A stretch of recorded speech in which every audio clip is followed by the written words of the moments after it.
Assalamualaikum warahmatullahi wabarakatuh. Perkenalkan, saya Dila Puspita Supriyadi. Saya dari kelas 12 IPA 6. Di sini saya akan mempresentasikan bab 2, kewajiban beribadah dan bersyukur kepada Allah serta berbuat baik kepada sesama manusia.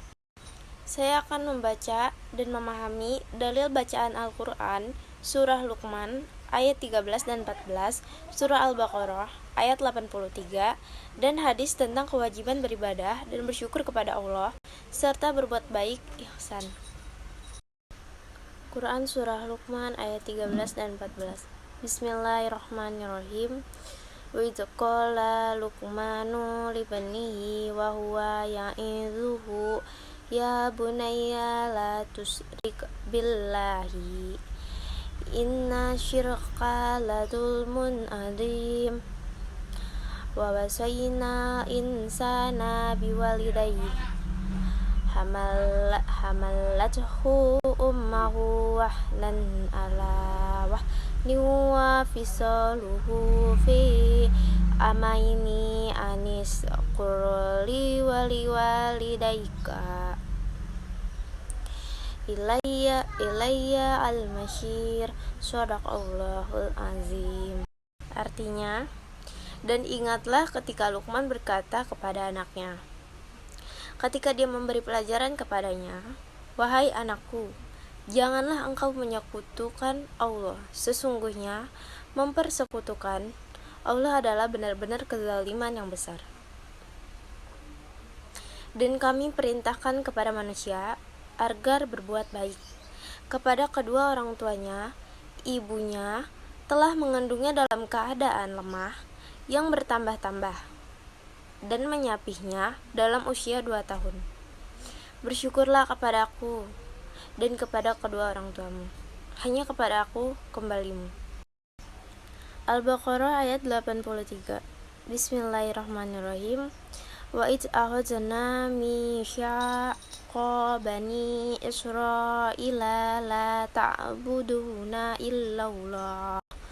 illallaha wa bil walidaini ihsanan wa dzil qurba wal yatama wal masyakini wa qulu linnasi husnan wa aqimu sholata wa atu zakata summa tawallaitum illa qalilan minkum wa abtum mu'ridun. Artinya, dan ingatlah ketika kami mengambil janji dari Bani Israel, janganlah kamu menyembah selain Allah dan berbuat baiklah kepada kedua orang tua, kerabat, anak-anak yatim, dan orang-orang miskin, dan bertutur katalah yang baik kepada manusia, laksanakanlah salat dan tunaikanlah zakat. Tetapi kemudian kamu berpaling, mengingkari, kecuali sebagian kecil dari kamu dan kamu masih menjadi pembangkang. Asbabun nuzul Quran Luqman ayat 13 dan 14. Tidak ada sebab khusus yang mendorong turunnya surah ini, tetapi ada sebuah riwayat hadis yang menyebutkan ayat ini ketika Allah menurunkan ayat ke-82 surat Al-An'am. Para sahabat merasa keberatan, maka mereka datang menghadap Rasulullah SAW seraya berkata, wahai Rasulullah, siapakah dia di antara kami yang dapat membersihkan keimanannya dan perbuatan zalim? Beliau menjawab, bukan begitu? Bukanlah kamu telah mendengarkan wasiat Luqman kepadanya? Hai anakku, janganlah kamu mempersekutukan Allah. Sesungguhnya mempersekutukan Allah Subhanahu wa Ta'ala adalah benar-benar kezaliman yang besar. Hadis riwayat Bukhari. Isi kandungan Quran surah Luqman ayat 13-14. Orang tua wajib menanamkan ajaran agama Islam kepada putra-putrinya sejak usia dini.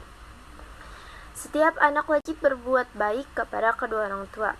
Materi ajaran Islam yang wajib ditanamkan oleh orang tua yang pertama kali pada anaknya adalah tentang tauhid, keimanan, dan bentuknya adalah untuk mengesahkan Allah Subhanahu wa Ta'ala. Larangan berbuat syirik. Syirik adalah dosa yang paling besar kepada Allah Subhanahu wa Ta'ala. yang tidak akan diampuni Allah Subhanahu wa taala. Orang tua, terutama ibu, adalah manusia yang paling berjasa terhadap kehidupan seorang anak, karena telah mengandung dalam keadaan susah yang bertambah-tambah serta telah memberikan air susu sehat secara ikhlas kepada anak-anaknya selama 2 tahun sempurna, sehingga anak memiliki ketahanan tubuh dan sehat secara sempurna.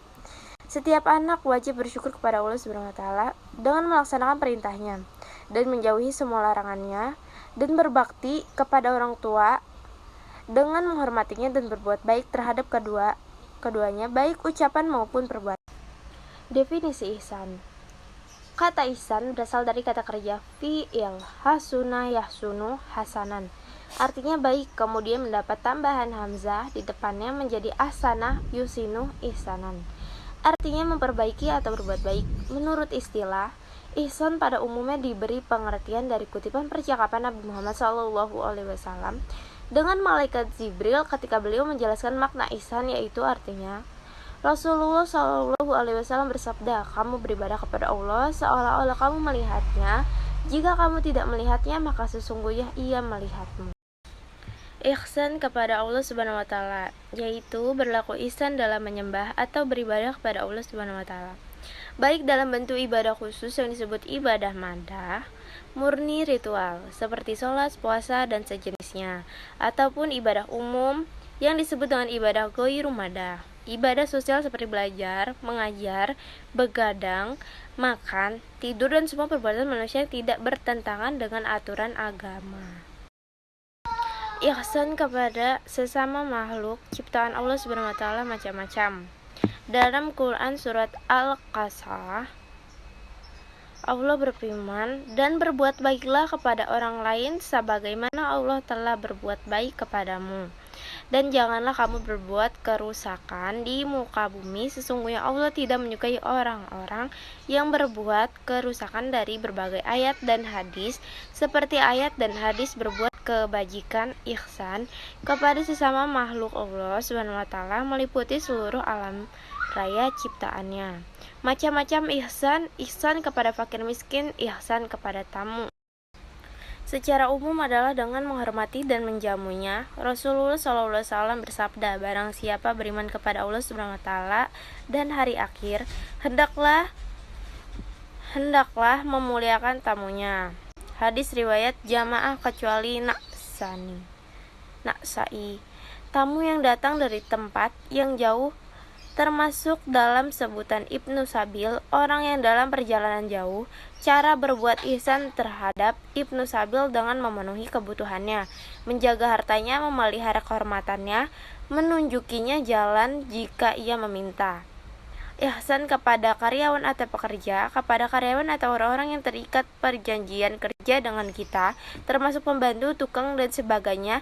Kita diperintahkan agar membayar upah mereka sebelum keringat mereka kering segera, tidak membebani mereka dengan sesuatu yang mereka tidak sanggup melakukannya. Secara umum, kita juga harus menghormati dan menghargai profesi mereka. Berbuat ihsan kepada orang miskin ialah dengan memberikan bantuan kepada mereka, terutama pada saat mereka mendapat kesulitan. Rasulullah bersabda, orang-orang yang menolong janda dan orang miskin seperti orang yang berjuang di jalan Allah. Hadis riwayat Muslim dari Abu Hurairah. Ihsan kepada tetangga. Ihsan kepada tetangga dekat meliputi tetangga dekat dari kerabat atau tetangga yang berada di dekat rumah, serta tetangga jauh, baik jauh karena nasab maupun yang berada jauh dari rumah. Teman sejawat adalah yang berkumpul dengan kita